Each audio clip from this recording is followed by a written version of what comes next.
Sinta yang sangat syok dan tidak bisa menerima kenyataan bahwa uangnya dirampok itu pun berakhir pingsan di jalanan.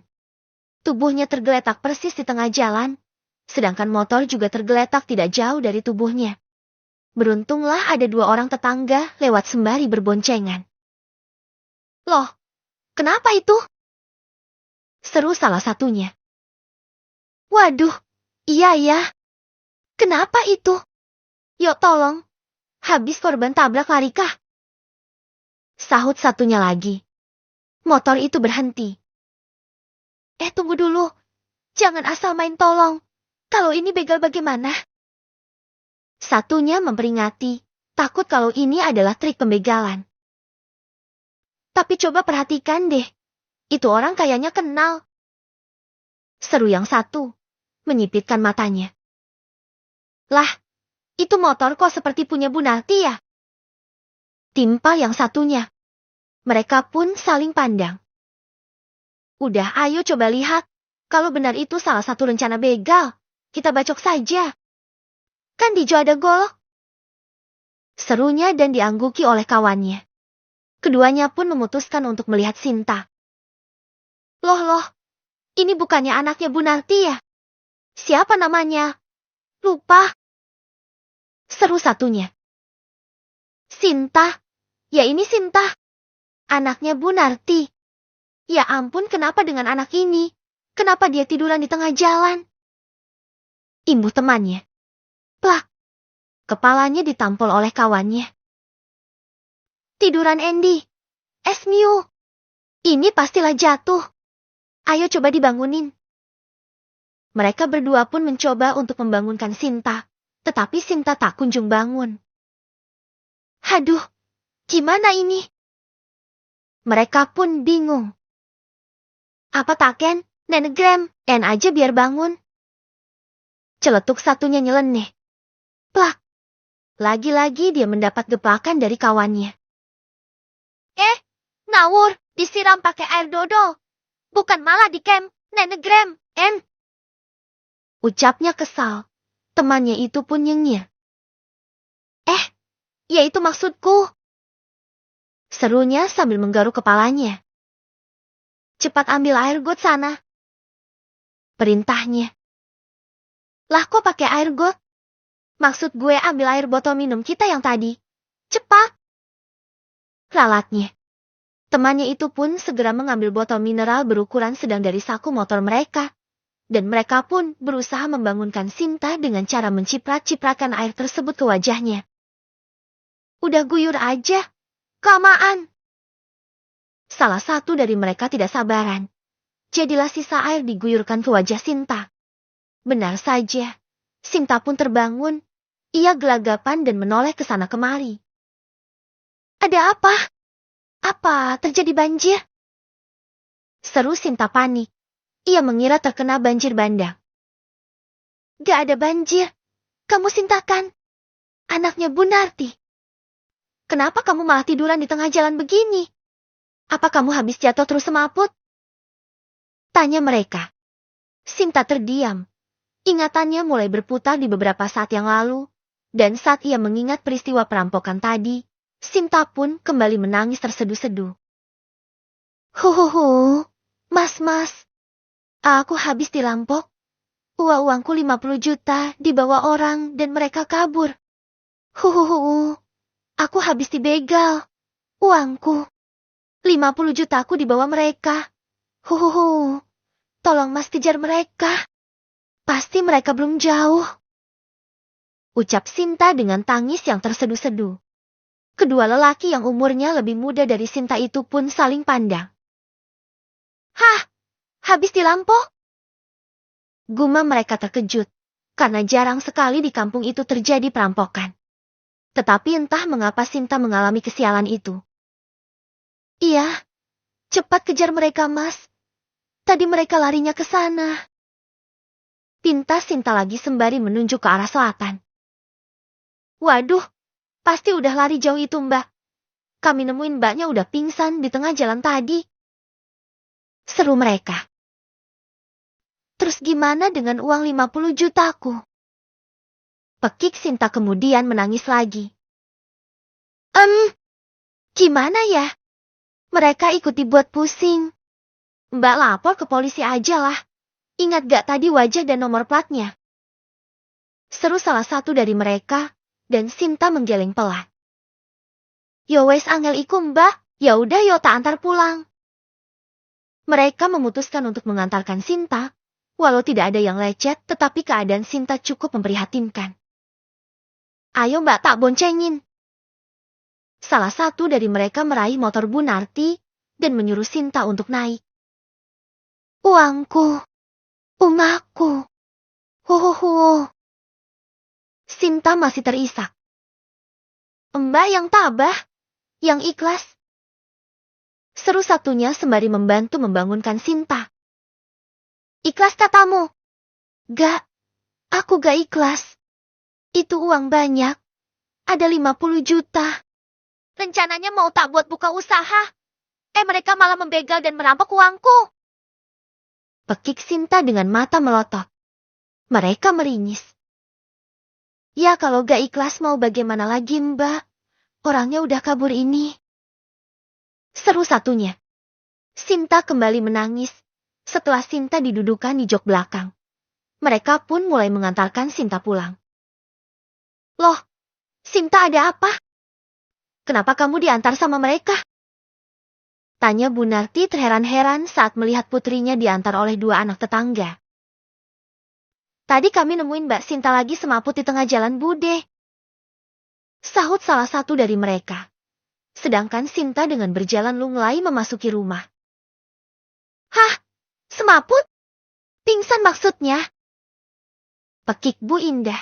Kedua pemuda itu mengangguk membenarkan. Katanya habis dibegal dan dirampok Bude.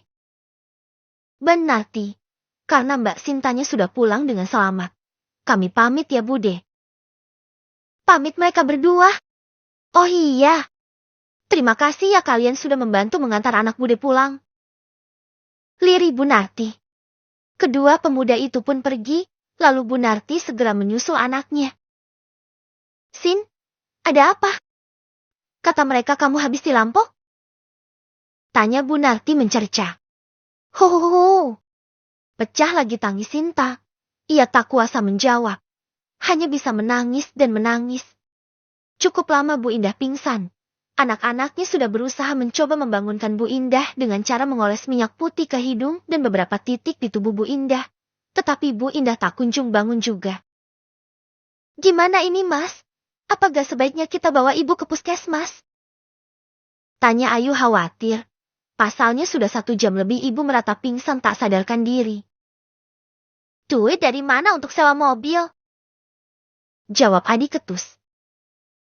Kita gandok ajalah pakai motor mas. Piket ini. Sahut Ayu. Adi mendengus. Kamu pikir gampang gandok orang gendut kayak ibu? Pingsan lagi. Yang ada kita oleh di tengah jalan. Lihat. Ini semua salah Loris. Ayu mendelik dan menyalahkan kembarannya. Hah?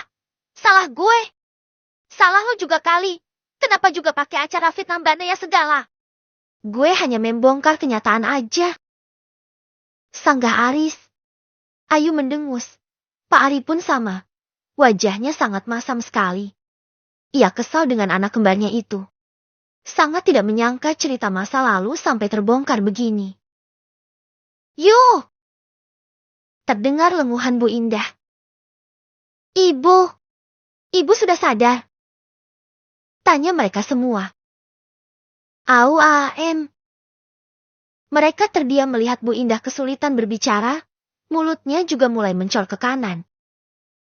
Ibu! Seru mereka lagi. Wuwu, seru Bu Indah lagi, dengan mata melotot pada suaminya. Ibu, kenapa jadi seperti ini lagi? Padahal baru juga sembuh. Lirih Adi. Melihat keadaan ibu mereka yang seperti itu, mereka pun memutuskan untuk membawa Bu Indah ke rumah sakit.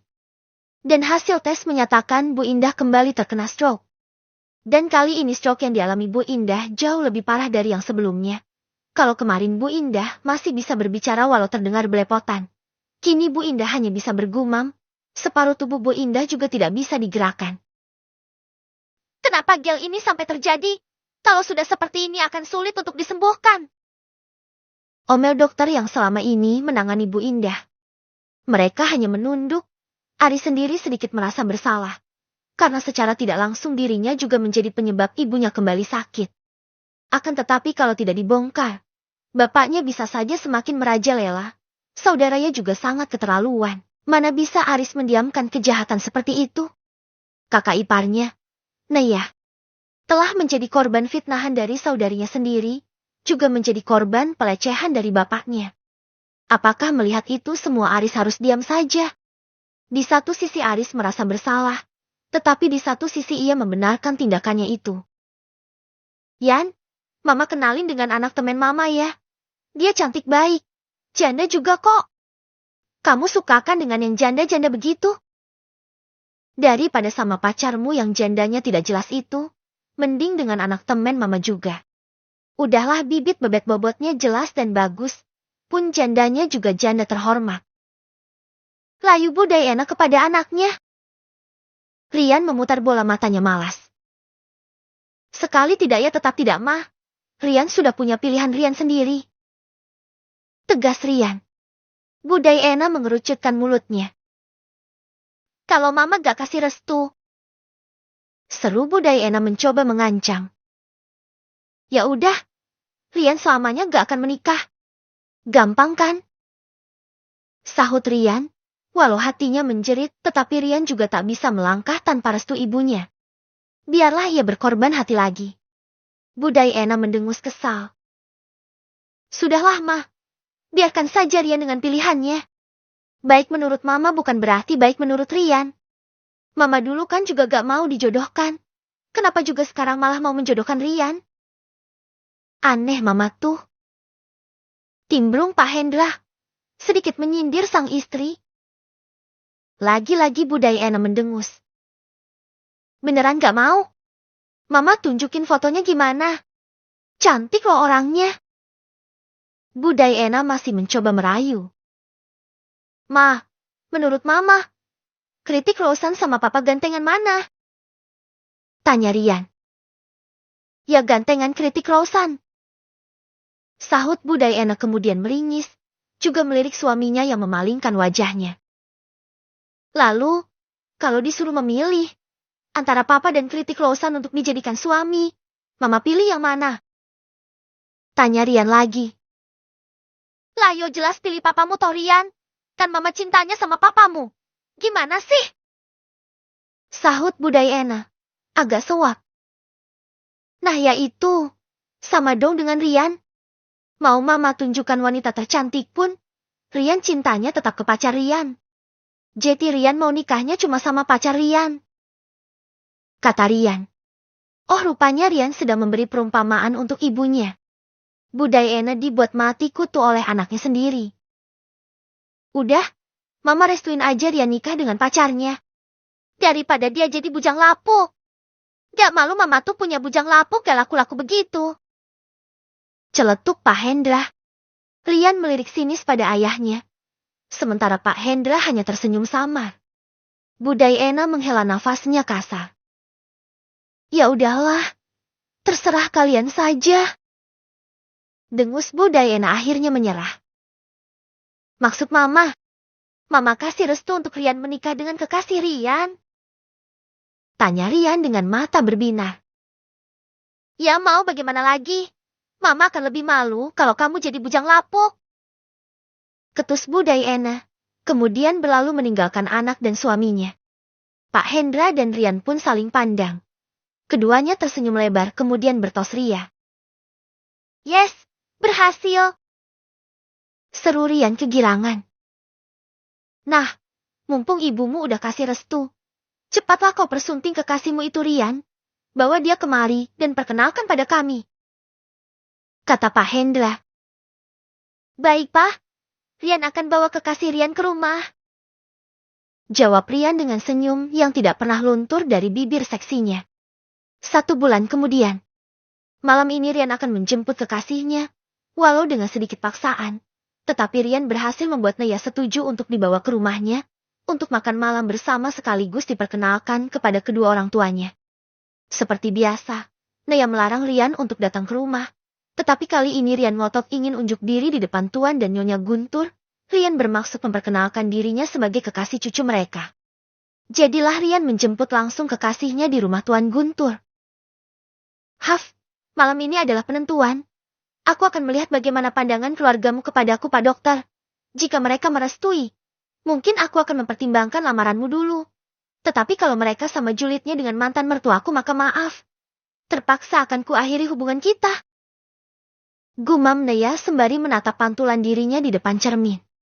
Malam ini Naya berdandan ala kadarnya, memilih gaun paling sederhana tetapi karena bermerek malah terlihat elegan. Di mata orang lain Naya malah terlihat cantik dan anggun. Dengan rambut digerai indah, riasan tipis-tipis membuat Naya terlihat manis. Aku sudah di bawah. Rian mengiriminya pesan. Ceka, sudah dibilang juga. Bebal banget jadi orang. Kan kalau putus tak hanya aku yang sedih, pasti kakek dan nenek juga. Gerutu Naya mendecih. Tak ditampik Naya jugalah mulai mencintai Adrian. Akan tetapi dirinya yang mempunyai pengalaman buruk dengan yang namanya mertua, membuatnya pikir-pikir untuk mencari calon suami. Suami kelak haruslah menerimanya apa adanya. Begitupun mertuanya. Mumpung dirinya belum diperkenalkan sebagai seorang pewaris, alias orang kaya. Inilah saatnya Naya mencari orang yang tulus menyayanginya. Bukan karena melihat dari latar belakangnya. Naya menyambar tasnya, ia pun turun ke bawah dan menemui Adrian. Benar saja, di sana sudah ada kakek Guntur. Terlihat wajah kakeknya itu sangat tegas, dan Adrian tidak kalah tegasnya. Sudah siap? Ayo langsung saja, Mama dan Papa sudah menunggu. Ujar Adrian langsung merangkul bahu Naya dan hendak membawanya pergi. Kakek, saya izin bawa Naya ke rumah sebentar. Assalamualaikum. Pamit Rian. Naya diam saja.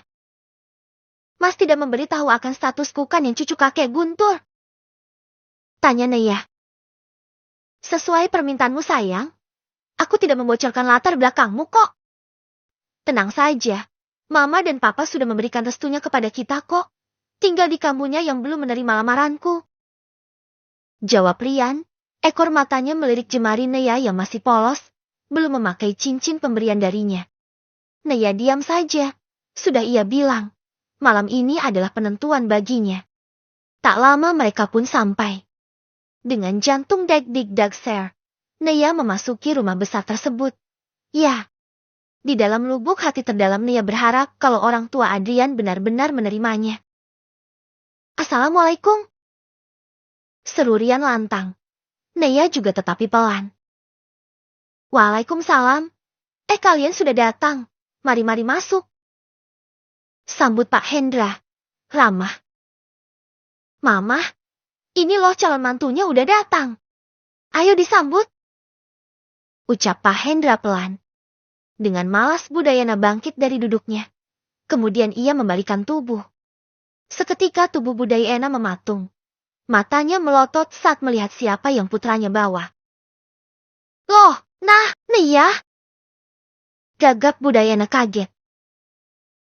Tante Diana kan? Seru Naya juga. Keduanya sama-sama syok. Ya ampun, kamu Naya yang itu kan? Jeti. Kamu toh pacarnya Rian? Seru Budayana mulai mendekat. Dengan ragu Naya mengangguk. Tante ibunya Pak Dokter? Tanya Naya. Budayana mengangguk. Senyumnya mulai terbit. Krek. Tiba-tiba Budayana memeluk Naya dengan erat. Budayana merasa bahagia kalau calon menantunya adalah Naya yang ia kenal. Rian dan Pak Hendra menatap heran pada keduanya. Kalian saling kenal? Tanya Pak Hendra. Sayang, kamu udah kenal Mama ya? Rian juga bertanya. Budayana melepas pelukannya. Ia beralih merangkul calon menantunya itu. Ini tuh Naya yang Mama maksud itu loh, Pak. Yang udah nolongin Mama dari tabrakan maut. Dan yang hendak Mama jodohkan ke kamu Rian, Tapi kamunya waktu itu nolak.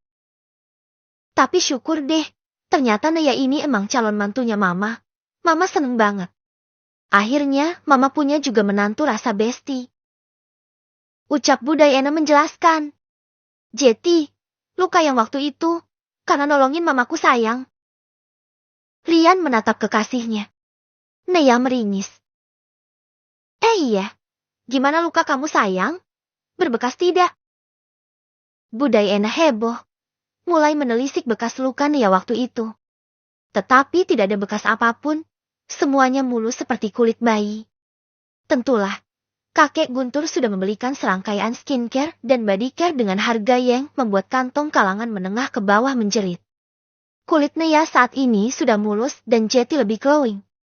Naya juga sudah rutin perawatan di setiap 1 minggu sekali. Udah sembuh kok Tante, gak ada bekasnya juga. Tante tenang aja. Ucap Naya. Bu Diana bernafas lega. Ayo, kita mulai makan malamnya. Sudah lewat jam makan ini. Seru Pak Hendra. Mereka semua pun mengangguk. Masih merangkul Naya. Bu Diana membawa calon menantunya menuju ke ruang makan. Rian mengulas senyum melihat itu semua. Akhirnya tanpa adanya drama lagi, ibunya bisa menerima calon istrinya. Ternyata mereka sudah saling mengenal, dan malah mamanya ingin menjodohkan mereka. Mungkin sudah jodohnya Jetty semua dipermudah olehnya. Makanlah yang banyak Naya, anggap saja ini rumahmu sendiri. Ucap Pak Hendra ramah. Terima kasih Om. Jawab Naya yang sudah berubah mode menjadi gadis yang anggun. Tutur bicaranya pun baik. Tidak sebar-bar biasanya. Ya sikap Naya tergantung situasi dan kondisi sih. Mereka baik Naya juga bisa baik. Tetapi jika sebaliknya Naya pun bersikap sebagaimana sikap mereka. Jangan panggil Om. Panggil kami Mama dan Papa. Seperti Rian. Kamu kan calon istrinya Rian. Yang artinya kami akan menjadi orang tua kamu juga. Ucap Bu Diana. Oh, iya Tan. Mama maksudnya. Naya merasa kikuk. Lidahnya belum terbiasa. Tetapi, bukankah harus ia biasakan kan? Mereka pun melanjutkan acara makan itu dengan hikmat. Malam semuanya, Tante Om. Ini Bianca bawain martabak spesial. Seru Bianca yang tiba-tiba saja datang. Mereka yang masih menikmati kudapan penutup pun menoleh ke arah Bianca. Loh, kamu? Ngapain kamu ada di sini? Seru Bianca memekik, jadi telunjuknya menunjuk ke arah Naya. Yang harusnya bertanya begitu adalah kami. Ngapain kamu kesini malam-malam? Sahut Adrian ketus. Naya menoleh dan menatap kekasihnya itu. Terlihat wajah kekasihnya sudah berubah jadi masam. Has, Rian, gak boleh begitu. Kau tegur Pak Hendra, walau dirasa Bianca kurang sopan. Tetapi tidak begitu juga sikap Rian kepada tamu. Rian mendengus. Ayo sayang, kita duduk di sana aja. Karena makan malam yang memang sudah selesai, Rian pun mengajak kekasihnya untuk duduk di sofa yang ada di ruang keluarga. Naya manut saja. Bianca menatap tidak suka pada Rian yang menggandeng mesra tangan Naya. Bianca, sudah makan nak? Mau makan dulu, Tante temani. Lauknya juga masih ada tuh. Tawar Bu Diana, masih bersikap baik. Karena memang Bianca adalah anak sahabatnya, pun tidak ada masalah di antara mereka. Sudah Tan? Bianca sudah makan. Itu. Kenapa wanita itu ada di sini? Tahukah Tante kalau dia yang sudah merebut Kak Adrian dariku? Jawab Bianca menatap sengit pada Naya yang terlihat bermesraan dengan calon suami masa depannya. Tidak ada yang direbut. Kalian tidak ada menjalin hubungan kan? Dan kenapa dia ada di sini karena dia adalah calon istri Adrian? Tiba-tiba Pak Hendra ikut bicara. Lama-lama ia geram juga dengan tingkah anak sahabat istrinya tersebut. Sudah ditolak berkali-kali tetapi tetap saja ngejar Adrian. Om, kalian itu cinta pertanyaan Bianca. Lirih Bianca dengan mata berkaca-kaca. Ya mau bagaimana lagi Bianca? Rian sudah mempunyai pilihannya sendiri. Bukan Om tidak setuju Rian sama kamu. Akan tetapi Riannya sudah mempunyai pilihan hatinya sendiri. Dia tidak mencintaimu Bianca. Mengertilah. Memaksakan suatu hubungan itu tidak akan naik nak. Saran Om ikhlaslah. Kamu cantik dan baik. Pasti banyak lelaki yang menyukai dirimu. Pak Hendra yang biasanya diam kini pun berbicara panjang lebar. Dengan harapan Bianca mengerti kalau Rian tidak bisa ia gapai. Setelah mengatakan hal tersebut, Pak Hendra pun ikut bergabung dengan anak dan calon menantunya. Tubuh Bianca mematung. Bu Diana menatap nanar anak sahabatnya itu. Bi, are you okay? Tanya Bu Diana. Bianca menoleh pelan. Perlahan air matanya mulai jatuh. Sakit. Sakit sekali Bianca mendengar ucapan Pak Hendra. Dan sakit hatinya bertambah ketika melihat Kak Riannya tersenyum dan tertawa-tawa dengan wanita lain. Bianca tidak baik-baik saja Tante. Tante, bisakah Tante lakukan sesuatu? Tante juga tidak setujukan dengan wanita itu. Dia itu janda loh Tante. Lakukan sesuatu agar Kak Rian menikahiku. Tolong Tante. Bianca memohon dan merengek pada Bu Diana.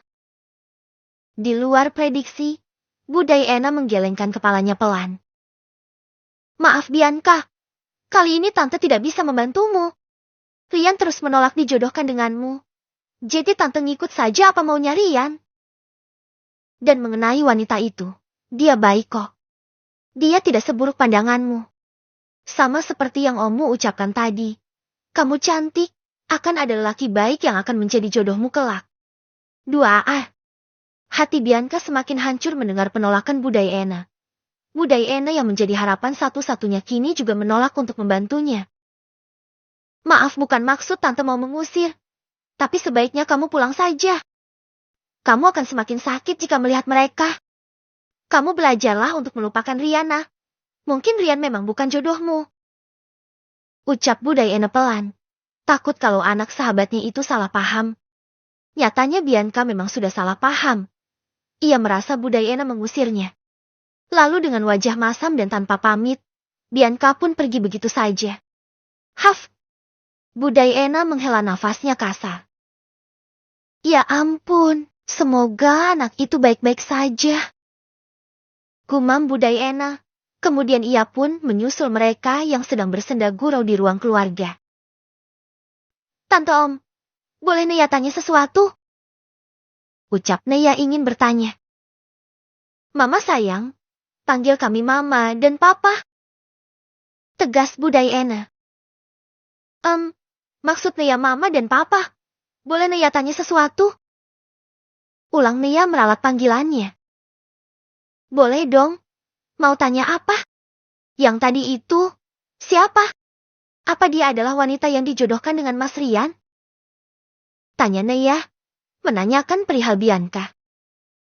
Bukan. Dia bukan siapa-siapa. Sahut Rian cepat. Wajahnya mendadak masam. Neya mendelik, bukan dari Rian yang ingin dia dengar. Bisa Mama dan Papa kasih tahu siapa gadis tadi? Sebelum membuat keputusan, semuanya haruslah jelas. Tentu Neya tidak mau memulai suatu hubungan jika lelaki tersebut belum selesai dengan masa lalunya. Dia itu anak sahabat Mama. Namanya Bianca. Sedari kecil Bianca dan Rian sering bermain bersama. Dari sana Rian hanya menganggap Bianca sebagai adiknya. Tetapi Bianca menganggap Rian lebih dari seorang kakak.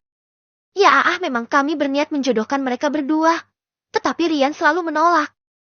Katanya Rian sudah mempunyai wanita idamannya sendiri. Dan selalu menolak Bianca. Dan kami sebagai orang tua ya hanya bisa merestui siapapun pilihan Rian. Terdengar bijak Bu Diana menjawab. Pak Hendra sampai dibuat melongo oleh istrinya. Tumben. Batin Pak Hendra. Oh, jadi begitu. Neya mengangguk mengerti. Setelah cukup lama berbincang-bincang di kediaman Adrian, Neya pun diantarkan pulang. Bagaimana? Tidak adakah keinginanmu untuk mempertimbangkan lamaranku? Tanya Rian ketika mereka di dalam mobil, sedang perjalanan pulang menuju kediaman Tuan Guntur. Neya hanya tersenyum. Beberapa bulan kemudian, Hidup Adi semakin sulit. Ia merasa kini hidupnya hancur, tak tentu arah. Sejak dulu sampai sekarang, ia selalu menjadi tulang punggung keluarga. Ditambah sekarang ia juga harus mengurus ibunya yang sudah stroke permanen. Sudah tidak bisa disembuhkan. Stroke di tahap kedua ini sangatlah fatal bagi Bu Indah. Kini keseharian Bu Indah hanyalah berbaring di dalam kamar. Tubuhnya yang tadinya tambun kini semakin kurus, rambutnya mulai memutih, kulitnya juga keriput. Bu Indah terlihat lebih tua dari umurnya. Hanya Adi dan Aris yang telaten mengurus sang ibu. Pak Aris sendiri kumat gilanya. Setelah terbongkar kebusukannya kini bukannya bertobat Pak Ari malah semakin menjadi. Ia tak begitu memperhatikan Bu Indah, malah sering kelayapan keluar. Sedangkan Ayu tidak mau mendekat karena ibunya bau. Ia namanya orang stroke, terkadang ngompol dan B3R. Kadi celana, jadilah Bu Indah beserta kamarnya pun bau. Kalau ada uang lebih terkadang Aris maupun Adi membelikan Bu Indah diapers. Tetapi kalau tidak ada ya, terkadang sering ngompolnya. Karena itulah juga Pak Ari tidak mau sekamar lagi dengan sang istri. Pak Ari memindahkan Bu Indah ke kamar bekas gudang. Sementara isi gudang sebagian dirongsokkan dan sebagian lagi dibakar. Saat ini Adi tengah duduk meratapi nasibnya. TV menyala, tetapi bukan dia yang menonton melainkan TV yang menontonnya. Adi tengah melamun, merenungi perjalanan hidupnya yang tidak mulus. 2 kali menikah, tetapi 2 kali juga dia gagal. Dalam hati, ia menyesal telah menceritakan Nea. Ternyata waktu itu istrinya tidak bersalah. Memang ayahlah kadal buntungnya. Nea, maaf. Ternyata kamu benar. Dan bapaklah yang salah. Andai masih ada kamu pasti hidupku tidak akan sehancur dan sekesepian ini. Aku bisa mencari uang dengan tenang dan kamu yang mengurus ibu di rumah. Pasti bahagia sekali. Gumam Adi menyesal karena tidak percaya istrinya. Dan malah menjatuhkan talak lebih dari 3. Kini Adi mulai merindukan mantan istrinya itu. Berita menggemparkan. Mahesa Group memperkenalkan pewarisnya yang sah. Cucu satu-satunya dari putrinya satu-satunya juga. Dia yang akan menjadi pewaris seluruh kekayaan Guntur Mahesa. Perkenalkan, inilah dia. KN Aya Putri Mahesa. Terdengar suara televisi yang cukup keras dan tepuk tangan yang riuh. Mendengar nama yang sepertinya tidak asing, perhatian Adi teralih ke layar televisi. Sesaat kemudian mata Adi melotot sempurna. Hampir saja bola matanya itu jatuh menggelinding ke bawah andai tidak berkedip. Nah, Nea. Itu Nea. Apa katanya tadi? Pewaris Mahesa Group. Beberapa bulan telah berlalu, Nea sudah menyelesaikan homeschoolingnya. Mr. Alfred juga sudah menyatakan kalau Nea lulus dan sudah siap untuk terjun ke dalam perusahaan. Dalam beberapa bulan itu juga Nea juga sudah menyelesaikan belajar ilmu bela dirinya. Kini tak hanya pintar, Nea sudah menjadi sosok wanita yang tangguh. Kakek beserta neneknya merasa sangat bangga akan pencapaian cucu mereka tersebut. Berbicara tentang kakek dan nenek Nea, kini Nyonya Ruby sudah sembuh dari sakitnya. Ia udah bisa berjalan normal dan menjadi pelengkap kebahagiaan Tuan Guntur. Persiapkan dirimu. Kakek akan memperkenalkan kamu ke halayak publik. Ujar Tuan Guntur terhadap cucunya. Apakah harus kek? Nea merasa itu berlebihan. Harus dong sayang. Semua orang harus tahu kalau kamulah penerus satu-satunya Mahesa Group. Agar tak ada yang mengaku-ngaku lagi. Ucap Nyonya Ruby, yang ia maksud adalah Cecil. Tak hanya itu. Mereka memang sudah harus mengenal siapa dirimu. Kamu adalah penerus kakek yang akan memimpin semua perusahaan keluarga. Jangan sampai ada orang yang meremehkanmu karena tidak tahu siapa dirimu. Imbu Tuan Guntur. Terserah kakek sajalah. Nea pun manut saja. Sayang, bagaimana kalau rencana pernikahanmu dipublis sekalian? Tanya Nyonya Ruby terlihat antusias. Nea melotot mendengarnya. Ih nenek, apaan sih? Enggak. Nea gak mau. Tolak Nea mentah-mentah. Ya, setelah acara makan malam di kediaman Adrian beberapa bulan yang lalu, Nea pun mengambil keputusan untuk menerima lamaran Adrian. Adrian yang melihat jari Neya tersemat cincin pemberian darinya itu pun merasa bahagia. Tanpa pikir dua kali Adrian langsung membawa kedua orang tuanya untuk melamar Neya secara resmi. Acara lamaran tersebut diadakan secara privat, hanya keluarga dekat saja yang mengetahui. Dan kini status mereka sudah resmi bertunangan. Malam itu juga tanggal pernikahan sudah ditetapkan, dan pernikahan akan diadakan 2 bulan lagi. Hari yang ditunggu-tunggu Tuan Guntur pun tiba. Malam ini bertepatan dengan ulang tahun ke-55 perusahaannya. Ia memperkenalkan cucu kandungnya tersebut. Cucu yang akan mewarisi semua usaha dan kekayaannya. Perkenalkan, ini adalah Kanaya Putri Mahesa. Dia adalah cucu kandung kami, yang akan mewarisi semua aset dan perusahaan keluarga Mahesa Group. Seru Tuan Guntur memperkenalkan cucunya kepada para tamu undangan. Acara ulang tahun perusahaan itu diadakan secara meriah dan besar-besaran. Banyak teman rekan bisnis yang diundang. Beberapa karyawan kantor dari kantor utama sampai kantor cabang pun turut diundang. Kini nama keluarga sudah disematkan di belakang Mama Neya, menjadi Kanaya Putri Mahesa. Neya mengangguk kecil, dengan diapit kakek dan neneknya. Neya mulai menyapa para tamu undangan. Sedikit gugup karena yang hadir sangatlah banyak. Mungkin ada ribuan pasang mata yang kini memperhatikannya. Para tamu undangan bertepuk tangan dengan riuh menyambut sang pewaris. Sebagian ada yang mengucapkan selamat dan beberapa di antaranya ada yang berkasak-kusuk. Kurasa cucu Tuan Guntur bukan yang itu deh. Celetuk salah satu dari mereka. Benar, anakku berteman dengan cucu Tuan Guntur. Kalau tidak salah namanya Cecilia. Tapi kenapa yang diperkenalkan malam ini berbeda ya? Beberapa di antaranya merasa terheran-heran. Karena sebagian dari mereka sudah bertemu dengan Cecilia yang sering mengaku-ngaku sebagai cucu Tuan Guntur. Sebagian lagi anak mereka berteman dengan Cecil. Tuan, maaf kalau saya lancang. Bukankah cucu Anda itu bernama Cecilia? Ada seorang rekan bisnis Tuan Guntur yang sangat penasaran. Ia memberanikan diri untuk bertanya. Oh Cecilia? Bukan. Dia bukan cucu kami. Dia hanya anak dari salah satu pekerja di rumah kami. Bukan Tuan Guntur yang menjawab melainkan Nyonya Ruby. Dan diangguki oleh Tuan Guntur. Mereka yang sedikit mengenal sosok Cecilia pun dibuat menganga tak percaya. Benarkah Cecilia yang terlihat modis itu hanya seorang anak pembantu? Begitu pikir mereka. Hanya Kanaya Putri Mahesa lah cucu kami. Dia cucu kandung kami. Cucu satu-satunya. Bukan Cecil ataupun yang lain. Tegas Nyonya Ruby berseru lantang. Oh begitu, dasar penipu kecil. Aku akan melarang Siska berteman dengan anak itu. Enak saja. Cuma anak pembantu tapi sok-sok ingin berteman dengan anak kami. Sungguh tidak sederajat. Orang yang bertanya tadi bergumam kesal. Merasa ditipu oleh Cecil yang selama ini adalah teman anaknya. Keesokan harinya. Setelah pesta malam tadi, kini Tuan Guntur membawa Neya ke perusahaan, seperti tadi malam. Tuan Guntur kembali memperkenalkan Neya kepada karyawannya. Selamat pagi. Semoga kita bisa bekerja sama dengan baik untuk memajukan perusahaan ini. Sapa Kanaya. Ramah. Para karyawan menerima dengan baik cucu Tuan Guntur tersebut. Apalagi Neya terlihat baik dan juga ramah. Setelah sesi perkenalan, Tuan Guntur membawa Neya ke ruangan gadis tersebut.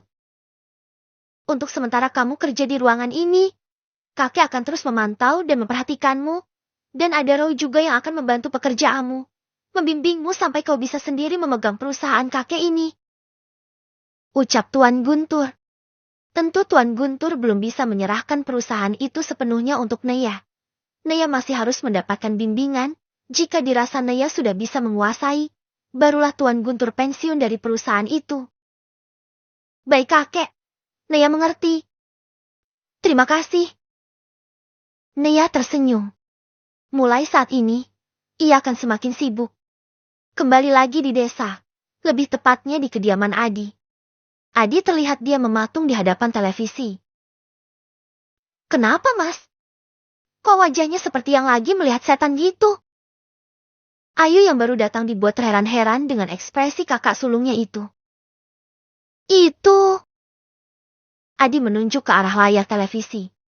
Ayu yang baru duduk dan memainkan ponselnya itu pun mengalihkan pandangannya pada layar TV. Dan sama seperti Adi, Ayu juga kaget saat melihat ada sosok mantan kakak iparnya menghiasi layar televisi tersebut. Hah? Kenapa mantan Mas ada di TV? Jadi artis dia?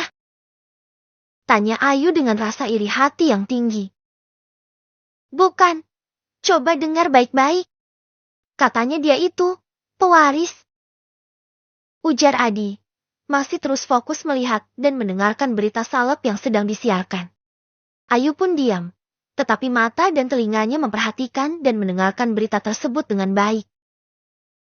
Pewaris? Mahesa Group? Gumam Ayu dengan mulut menganga lebar. Kok Mbak Nea bisa jadi pewaris sih, Mas? Dan Mahesa Group itu siapa? Tanya Ayu yang tidak tahu siapa itu keluarga Mahesa. Entah, coba kau browsing di internet. Kata Adi, ia masih terus memperhatikan sang mantan istri. Terlihat Nea semakin cantik di sana, putih mulus dan glowing. Semua atribut yang dikenakan Nea pun terlihat mahal. Ayu melakukan yang Adi suruh. Ia mulai mencari tahu siapa itu Mahesa Group.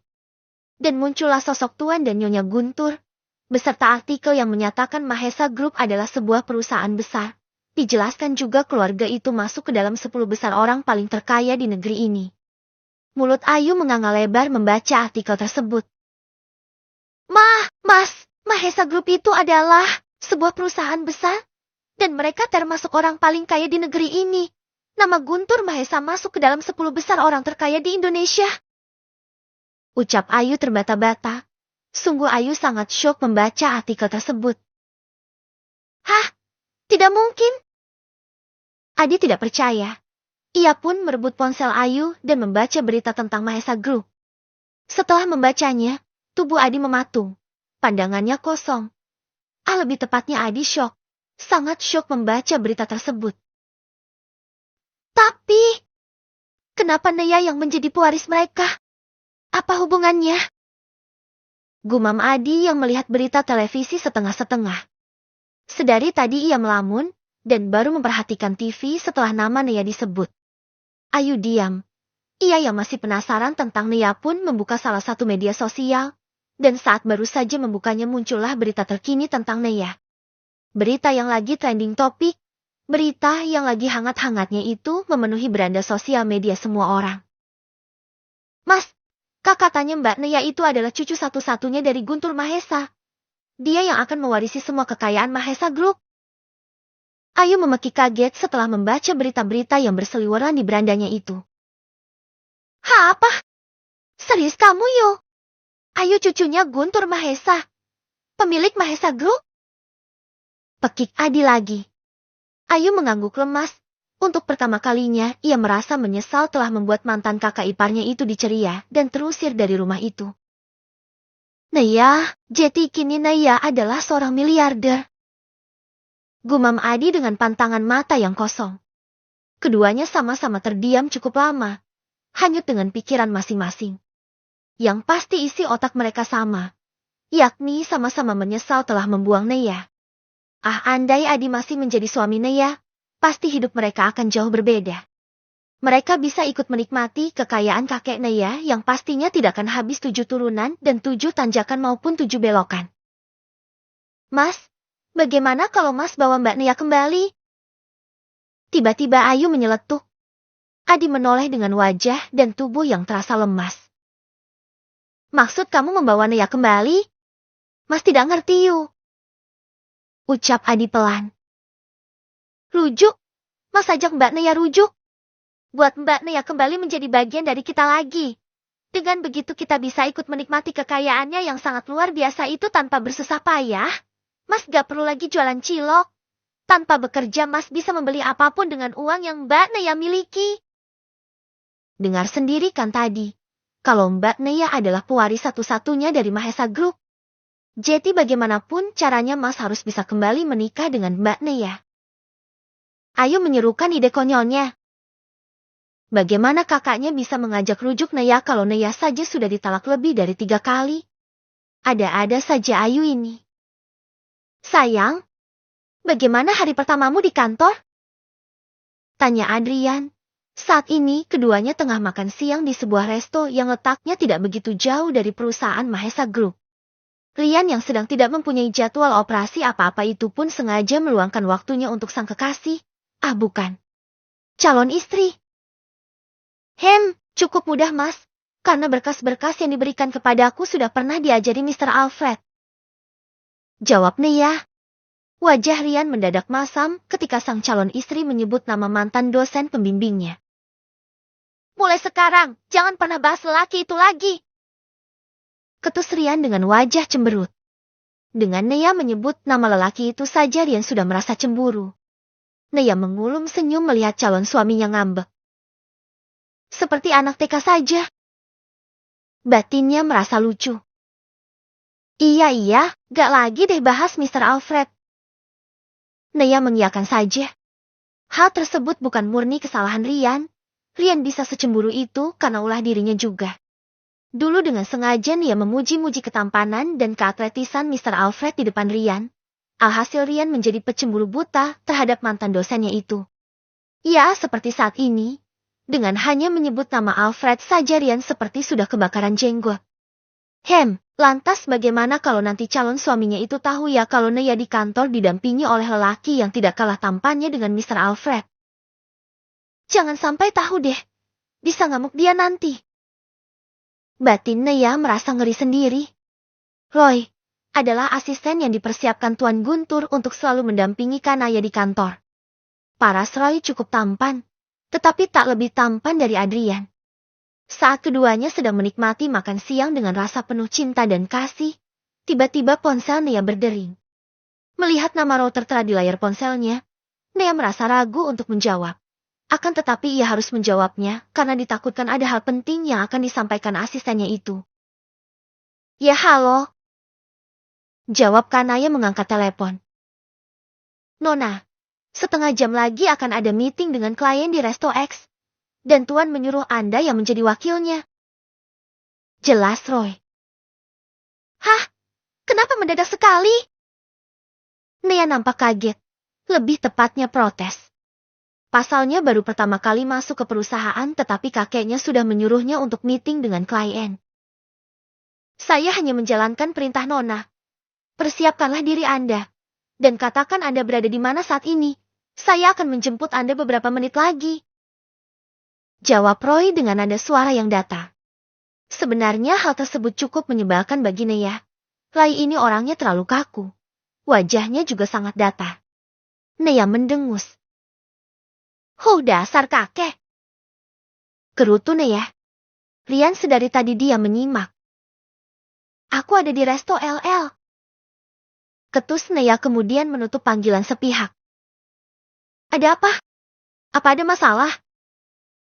Tanya Rian perhatian. Enggak sih. Cuma ini kakek. Keterlaluan sekali. Masa hari pertama kerja aku udah disuruh meeting dengan klien menggantikan dia.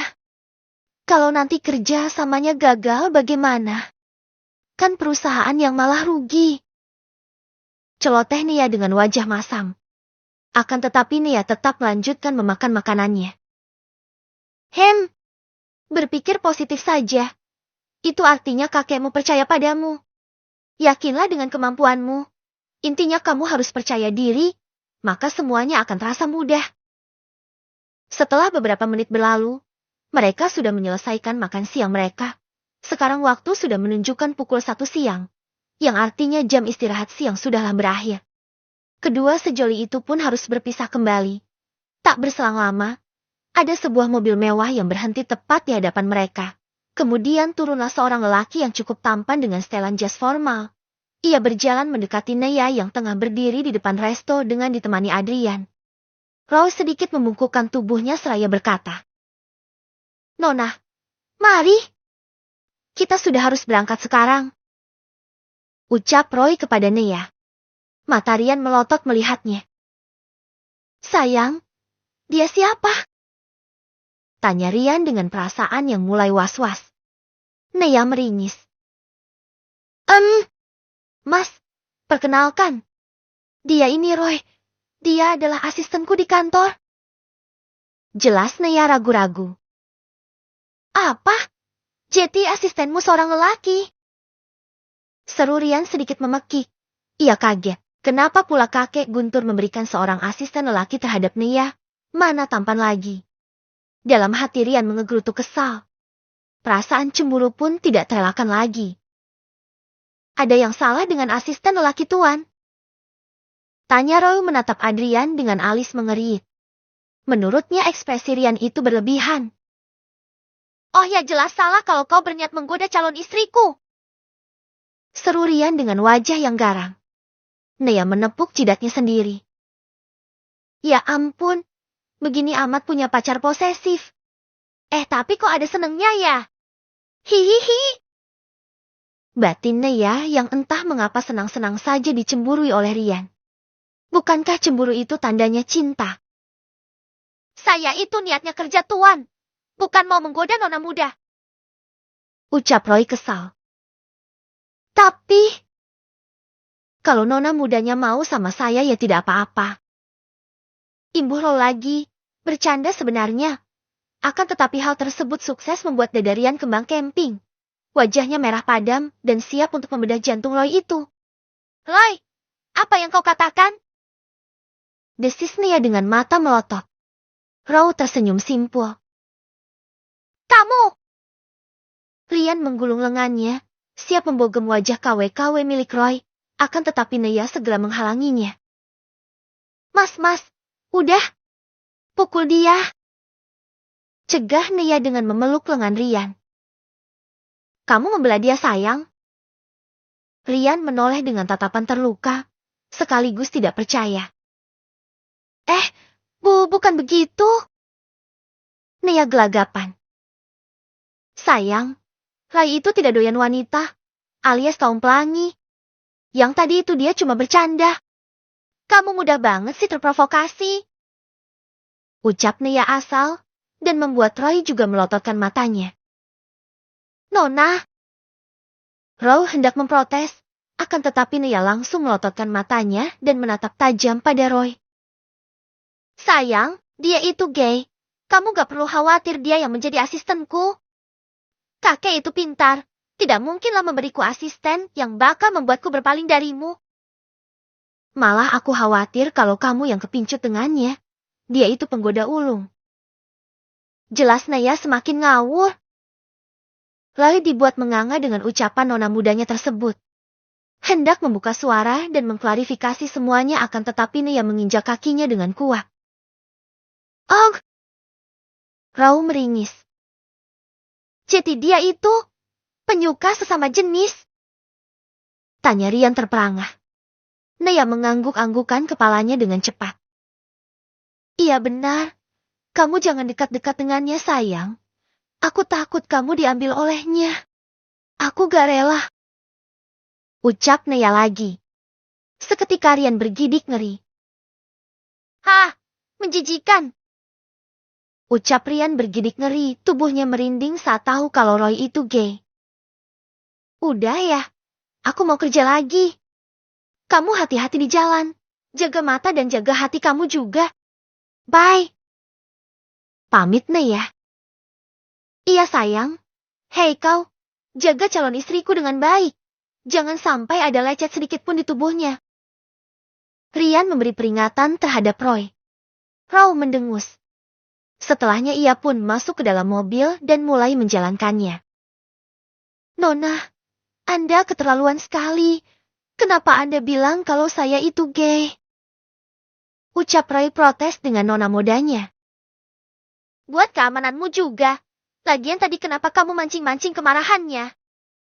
Kamu tahu. Dia itu dokter bedah jantung loh. Kalau dia marah serem, bisa-bisa kamu dibedah dan diambil jantungnya lalu dikasihkan ke anjing buat dimakan. Kamu mau berakhir seperti itu? Ujar Naya menakut-nakuti. Rau mendengus kesal. Tak lama kemudian mereka sudah sampai di sebuah restoran di mana mereka akan melakukan pertemuan bisnis. Ternyata klien mereka sudah sampai terlebih dahulu. Tuan Martin, maaf telah membuat Anda menunggu. Ucap Naya merasa tak enak hati. Tidak masalah Nona Kanaya. Saya juga baru beberapa menit yang lalu kok. Seru Martin dengan senyum yang sangat mempesona. Untuk sesaat Nea mematung. Oh ya ampun. Kenapa sekarang setelah aku membuat komitmen dengan Pak Dokter duniaku jadi dikelilingi banyak lelaki tampan? Ujian macam apa ini? Jerit Nea dalam hati. Awalnya Alfred, lalu Roy, dan sekarang Martin. Sesti, Nona, duduklah. Meeting akan segera dimulai. Bisik Roy. Nea pun tersadar dari kebodohannya. Dalam hati ia merutuki dirinya sendiri. Bisa-bisanya ia mengagumi ketampanan kliennya padahal ia sudah mempunyai Adrian yang juga tak kalah tampan dari Martin. Malah bisa dikatakan Adrian itu 2 kali lebih tampan. Silahkan duduk Nona. Seru Martin mempersilahkan Nea untuk duduk. Terima kasih. Dalam sekejap Nea sudah bisa menguasai ekspresinya.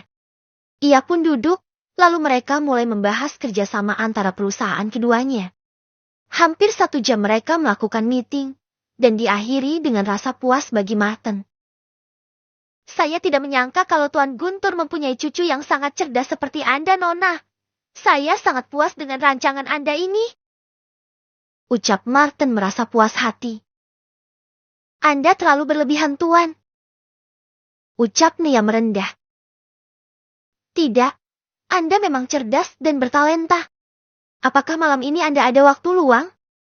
Bagaimana kalau kita makan malam bersama? Martin mulai melancarkan aksinya. Mengajak Nea makan malam untuk langkah awal pendekatan mereka.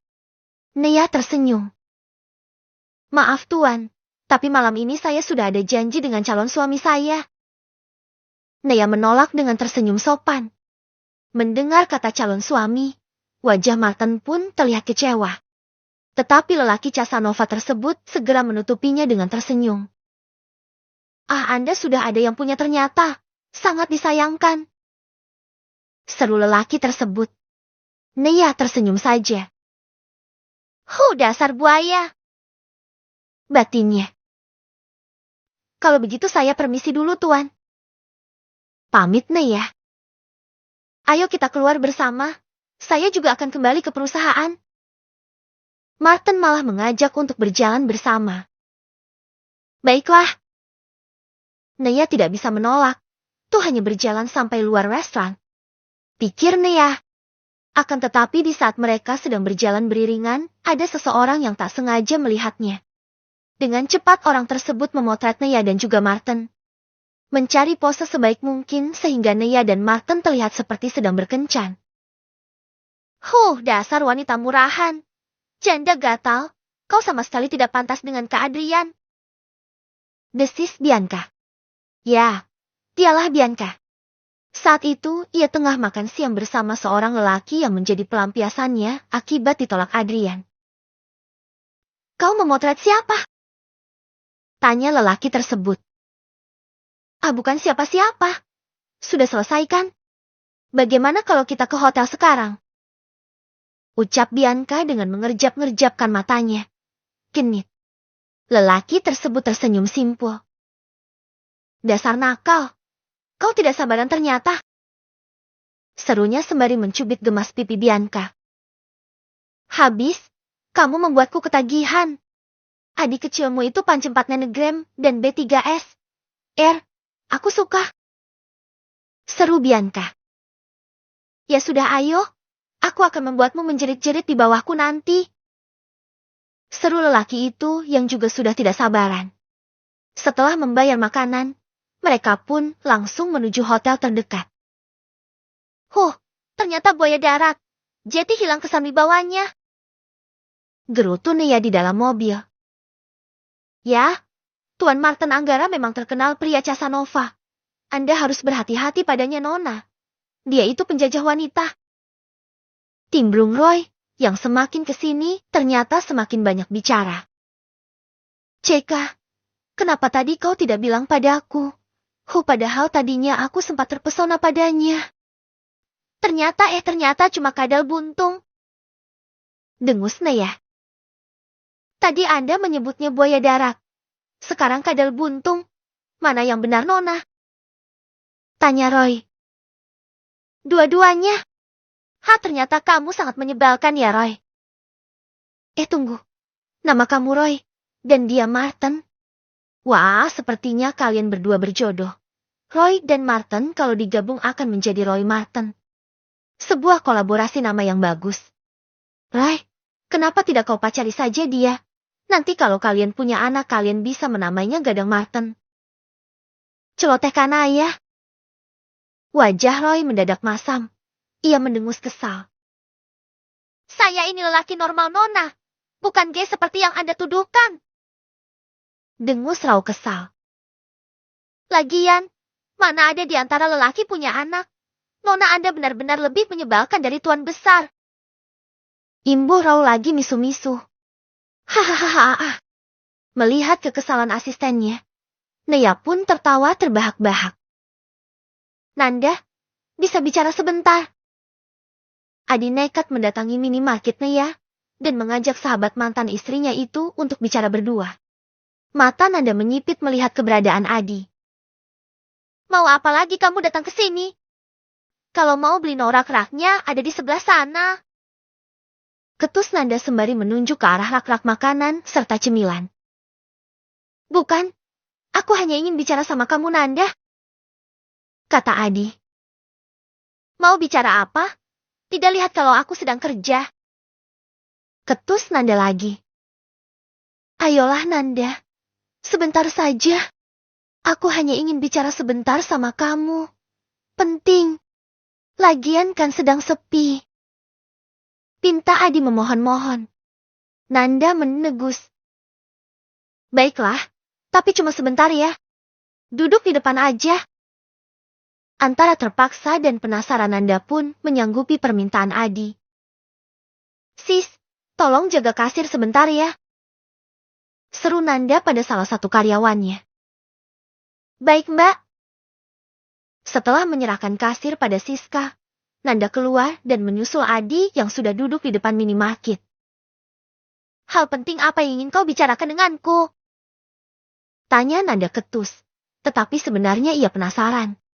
Hal apa yang membuat Adi sampai menghampirinya seperti ini? Ini tentang Naya. Ucap Adi ragu-ragu. Kening Nanda mengerit. Naya? Emang kenapa dengan Naya? Aku ingin tahu di mana alamat Naya tinggal di kota. Nanda, kamu pasti tahu kan tempat tinggal Naya di kota? Tolong kasih tahu aku. Walau ragu akan tetapi Adi memberanikan diri untuk bertanya. Mulut Nanda terbuka. Ia menganga tak percaya dengan yang dipinta Adi. Kamu mau ngapain tanyain alamat tempat tinggal Naya segala? Tanya Nanda kaget. Aku mau, bertemu dengan Naya. Jawab Adi. Terus kalau udah bertemu, kamu mau apa? Tanya Nanda lagi. Penasaran. Aku mau bertemu saja dengannya. Ada sesuatu yang harus kubicarakan padanya. Cukup penting. Nanda tolong dong kasih tahu aku alamat Naya. Pinta Adi lagi. Biar ku tebak. Kamu pasti sudah melihat berita tentang Naya kan? Dan setelah tahu kalau Naya itu cucunya seorang miliarder kamu berniat untuk rujuk dengannya kan? Tebak Nanda tepat sasaran. Adi pun terlihat salah tingkah. Melihat gelagat Adi, Nanda pun tersenyum sinis. Adi, jangan harap kamu bisa kembali bersatu dengan Naya. Kamu pikir setelah apa yang kamu dan keluargamu lakukan Naya akan mau kembali gitu? Oh, tentu tidak. Bambang. Sadar diri dong, kamu tuh udah terlalu dalam menyakiti Naya. Dari tidak memberikannya nafkah dengan layak, kamu juga sudah berselingkuh. Dan kedua hal itu sudah cukup membuat Naya kapok bersuamikan kamu. Dengar Adi, selain kau sudah menalak 3 Naya di kota itu sudah punya calon suami. Calon suami yang jauh lebih tampan dan jauh lebih kaya darimu. Dan yang terpenting, dia itu setia dan sangat royal. Tidak seperti kamu, medit dan juga peselingkuh. Ucap Nanda menghina Adi habis-habisan. Wajah Adi dibuat merah padam oleh Nanda. Sumpah rasanya harga diri Adi telah diinjak-injak. Akan tetapi satu yang membuat Adi diam membisu. Naya sudah punya calon suami. Tidak, itu tidak boleh terjadi. Naya haruslah kembali menjadi istrinya lagi. Apapun caranya. Sudahlah, Sin. Mau sampai kapan kamu menangis terus? Uangnya sudah hilang, tidak akan kembali lagi. Lebih baik kamu bantu ibu saja goreng-gorengin bakwan. Rencananya besok pagi ibu akan jualan lagi. Seru Bu Narti. Setelah kehilangan uang 50 jutanya, Sinta tak henti-hentinya meratap. Ia terus menangis dan mengurung diri di dalam kamar. Apa? Ibu suruh aku buat jualan gorengan gitu. Ogah. Aturan kita tuh buka toko kelontong yang besar, Bu. Tetapi semuanya gagal gara-gara 2 jambret sialan itu. Padahal sudah payah aku mengambil uang itu dari ibu mertua. Tetapi kenapa malah dimaling lagi oleh orang? Huhuhuku. Tanpa sadar Sinta keceplosan dari mana asal uangnya itu. Bu Narti yang mendengarnya pun terperangah. Apa? Jeti yang sebanyak itu milik ibu mertuamu? Bu Narti kaget. Sinta tersentak. Bu bukan. Ibu salah dengar. Sinta berusaha menyanggah, baru sadar ia kalau tadi telah keceplosan. Ibu belum budek ya Sinta, pendengaran ibu masihlah bagus. Jelas sekali tadi ibu dengar kamu mengambil uang itu dari Bu Indah. Jeti uang-uang itu kau mencurinya dari Bu Indah, Sin? Astaga, pantas saja kemalingan lagi. Kamu saja mendapatkannya dengan cara yang tidak benar. Seru Bu Narti mengomel. Sinta mendengus. Iya, uang itu memang milik ibu mertua. Tapi asal ibu tahu, aku jugalah berhak atas uang itu. Karena selama ini aku di sana tidak dinafkahi dengan layak. Dijadikan pembantu gratisan. Disuruh ini itu jadi wajarkan aku mengambil uang itu. Hitung-hitung sebagai bayaran aku membabu di sana, Bu. Tapi sekarang uangnya malah hilang. Aib semang hidupku ini. Gerutu Sinta mengakui kalau uang itu memang milik Bu Indah. Walau benar begitu, tetapi tak seharusnya kamu mencuri uangnya, Sinta. Lalu bagaimana kita mengembalikan uang itu sekarang jika semuanya sudah habis tak tersisa? Hanya tinggal rumah ini satu-satunya harta yang kita punya. Tidak mungkin kan kita menjualnya? Sinta mendelik. Bu, jangan ngadi-ngadi ya. Udahlah jangan pedulikan Bu Indah. Itu adalah karmanya sudah Jeti mertua zolim. Tukar Sinta. Dan kamu pikir ini juga bukan karma Sin? Kamu sudah merebut suami dari istrinya. Kamu sama saja zolimnya dengan mertuamu. Jangan banyak mengeluh lagi dan renungi semuanya. Bahwasannya semua kejadian ini tuh ada sebab dan akibatnya. Ujar Bu Narti memarahi anaknya. Sinta terdiam. Ia mulai mengakui kalau ia telah salah merebut suami Nea. Apakah benar ini adalah karma? Batin Sinta. Sadarlah Sinta. Kamu selama ini sudah berzina sampai menghasilkan Bima. Dan kamu sudah merebut suami orang. Itu adalah dosa besar, Nak. Sebelum terlambat bertaubatlah. Allah itu Maha Pengampun dan Maha Penyayang. Bertaubatlah sebelum semuanya terlambat. Dan kalau kamu tidak mau bekerja, kamu bantu ibu saja untuk jualan di pagi hari. Walau penghasilannya kecil setidaknya cukup untuk kita makan. Ujar Bu Narti berusaha menyadarkan anaknya kalau selama ini Sinta itu sudah salah langkah. Dasar bodoh. Kenapa sampai saat ini kamu tidak juga bisa masuk ke dalam perusahaan Mahesa Group Cecil? Amuk Mary pada anaknya. Ya mana ku tahu mah. Aku sudah berkali-kali melamar kerja di sana, bahkan sudah mengatakan kalau aku tuh juga cucu kakek Guntur. Tetapi tetap saja aku ditolak. Ya lakukan sesuatu dong. Apa gitu kek? Tuntut Mary tidak mau tahu. Cecil mendengus kesal.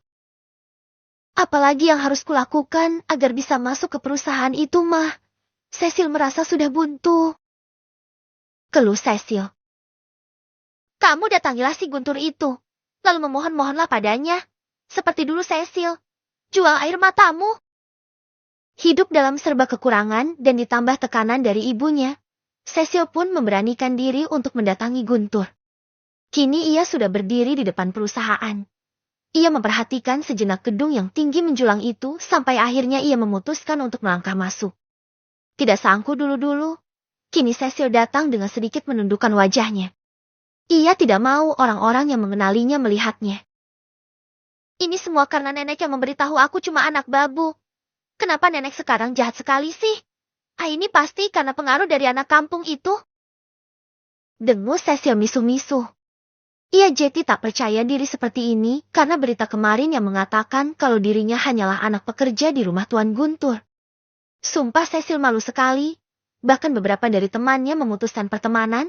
Tidak mau lagi berteman dengannya saat tahu dirinya bukanlah siapa-siapa bagi Tuan dan Nyonya Guntur. Lebih baik aku ngikut mereka saja. Biar dikira salah satu karyawan juga. Melihat segerombolan karyawan wanita berjalan memasuki lobi kantor, Cecil langsung berlari kecil dan berjalan di belakang mereka. Dan benar saja, satpam yang tidak terlalu meneliti satu-satu dari mereka tak melihat adanya Cecil di sana. Singkat kata Cecil berhasil naik ke lantai atas, kebetulan sekretaris kakeknya belum datang. Sebuah keberuntungan tersendiri bagi Cecil. Cecil pun nekat langsung masuk ke dalam ruangan sang kakek. Pikirnya, lebih baik menunggu di dalam daripada menunggu di luar yang berakhir diusir oleh sekretaris kakeknya itu. Apa kakek ada menyimpan sesuatu yang penting di sini? Batin Cecilia yang saat ini tengah memperhatikan isi ruangan Tuan Guntur. Ingin sekali Cecil mengobrak-abrik dan mencari sesuatu yang penting di ruangan tersebut. Akan tetapi ia menahan diri karena waktunya pun sudah sangat mepet. Jam menunjukkan pukul 7:15. Artinya jam kantor sebentar lagi akan dimulai. Dan artinya lagi kakeknya sebentar lagi akan datang. Jangan sampai ia terpergol lagi mencuri. Bisa-bisa ia dijebloskan ke penjara. Ia tahu seberapa tegas kakeknya itu. Sebenarnya kemarin ia tidak dilaporkan ke polisi sudahlah sangat beruntung. Mungkin kalau itu orang lain pastilah sudah dilaporkan polisi. Benar saja. Baru 10 menit Cecil duduk di sofa. Pintu ruangan sudah terbuka. Dan menampilkan sosok yang sebenarnya ia rindukan. Guntur Mahesa adalah lelaki pertama yang ia cintai dan sayangi. Sosok kakek sekaligus ayah bagi Cecil. Tetapi sayang, Cecil yang tadinya baik dan polos otaknya mulai tercemar oleh doktrin-doktrin dari Mary. Mary yang menginginkan semua harta dari Tuan Guntur mulai meracuni otak anaknya. Kamu, kenapa ada di sini? Tanya Tuan Guntur yang baru sadar ada Cecil di ruangannya. Cecil yang tadinya diam dan memperhatikan kakeknya itu pun tersadar. Lalu berdiri kemudian sedikit berlari dan... Bruk! Cecil menghamburkan dirinya ke pelukan Tuan Guntur. Tuan Guntur yang kaget pun mematung. Kakek, Cecil rindu. Isak Cecil yang tiba-tiba menangis. Bukan tangisan buaya akan tetapi ini sebuah tangisan kerinduan dari seorang cucu yang merindukan kasih sayang kakeknya. Tuan Guntur diam. Sorot matanya mendingin. Bergeming. Tidak membalas pelukan Cecil. Tak dapat dipungkiri ia jugalah merindukan Cecil. Sedari bayi merah ia sudahlah menimang anak tersebut. Jadi belum hilang sepenuhnya rasa sayangnya terhadap Cecil. Akan tetapi rasa kecewa masihlah terpatri di dalam hati Tuan Guntur. Kakek, apa kakek tidak merindukan Cecil? Cecil merenggangkan pelukannya dan menatap nanar sang kakek. Tuan Guntur diam. Ia menatap dingin pada anak tersebut. Anak yang dulunya ia sayangi sebagai cucu.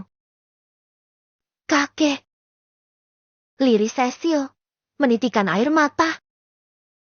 Kau terlalu membuat saya kecewa, Cecilia. Desis Tuan Guntur membuka suaranya. Deh.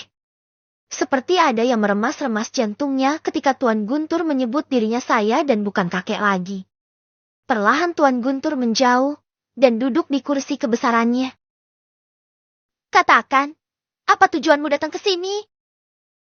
Tanya Tuan Guntur dengan dingin. Ia mulai membuka berkas-berkas karena enggan melihat Cecil yang terlihat menyedihkan itu. Cecil mendudukkan dirinya di kursi yang ada di hadapan Tuan Guntur. Kakek, hidupku dan mama sangat sulit. Kakek Cecil datang kemari karena ingin menagih janji kakek. Kata kakek Cecil boleh bekerja di sini. Pinta Cecil tidak tahu malu. Menurutmu, setelah yang kau dan ibumu lakukan, saya akan menerimamu bekerja di sini. Desis Tuan Guntur menatap tajam mantan cucunya itu. Cecil menunduk. Ia takut dengan intimidasi kakeknya. Kek, tolong maafkan Cecil dan ibu. Cecil hanya merasa cemburu karena Cecil merasa kakek lebih sayang padanya daripada Cecil. Gila Cecil. Bukankah wajar kalau saya lebih menyayanginya yang notabene cucu kandung? Ucap Tuan Guntur sembari menyenderkan tubuhnya. Menatap angkuh pada Cecil. Dari awal sudah saya tegaskan Cecilia, kamu itu tidak berhak atas semua harta yang kami miliki. Entah ada ataupun tidak adanya Neya, kamu tetap tidak berhak. Andai saya dan istriku tiada sebelum anak kami kembali pun, kami tidak akan memberikan warisan kepadamu. Imbu Tuan Guntur lagi. Mendengar itu kedua bahu Cecil pun menjadi lemas. Jetty, apakah perjuangannya selama ini itu sia-sia? Pergilah. Usir Tuan Guntur. Cecil mendongak. Kek, tolong Cecil. Cecil butuh pekerjaan. Hidup kami terlalu menyedihkan saat ini. Mohon Cecil sembari meneteskan air matanya. Maaf, saya tidak mau memelihara ular di dalam rumah, yang kapan saja bisa mematuk pemiliknya. Sudah hilang kepercayaan saya terhadapmu Cecil. Siapa yang akan menjamin jika kamu tidak akan berulah lagi di sini? Tuan Guntur menolak tegas. Kakek, jangan seperti itu. Bagaimanapun dulu kakek sayang padaku. Kenapa sekarang kakek begitu dingin? Cecil mengaku salah kakek. Cecil janji tidak akan berbuat ulah lagi. Ucap Cecil dengan wajah yang terluka. Karena mengingat itu jugalah saya tidak menjebloskanmu dan ibumu ke penjara Cecil. Apa kau tidak sadar kalau perbuatanmu dan ibumu itu sudah sangat keterlaluan? Itu sudah masuk ranah kriminal. Sentak Tuan Guntur dengan mata yang tajam. Aku tahu kakek, dan aku mengaku salah. Tolong maafkan aku. Isak tangis Cecil mulai pecah. Kamu saya maafkan. Makanya saya membiarkanmu pergi dengan membawa barang-barang milikmu. Bukankah kau juga membawa mobil dan perhiasan hadiah dari istriku? Kenapa tidak kau juga dan membuka usaha? Kalau kau pintar, harusnya kau bisa memanfaatkan itu semua. Dan harusnya kau menyadari kemurahan hatiku. Murka Tuan Guntur. Hiks. Cecil terisak-isak. Jetty sebenarnya masih ada rasa sayang Tuan Guntur terhadap Cecil. Akan tetapi Cecilnya saja yang tidak menyadari. Sudah cukup. Jangan menangis di hadapan saya karena tangisanmu sudah tidak mempan. Saya bukan orang bodoh seperti dulu lagi Cecil. Lebih baik sekarang kamu pergi dan jangan pernah datang lagi ke sini. Jangan coba-coba membuat masalah lagi dengan cucu saya. Jika hal itu sampai terjadi, mungkin saya tidak akan segan-segan lagi kepadamu.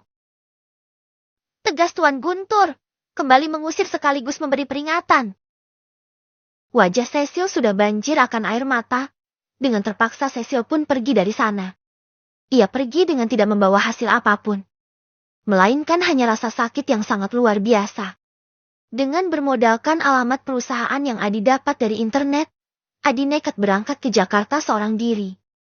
Tujuannya hanya satu, mengajak Kanaya untuk rujuk. Bayangan menjadi seorang yang kaya raya dan dihormati oleh banyak orang terus menari-nari di benak Adi. Itu adalah semangat terbesar yang ia miliki saat ini.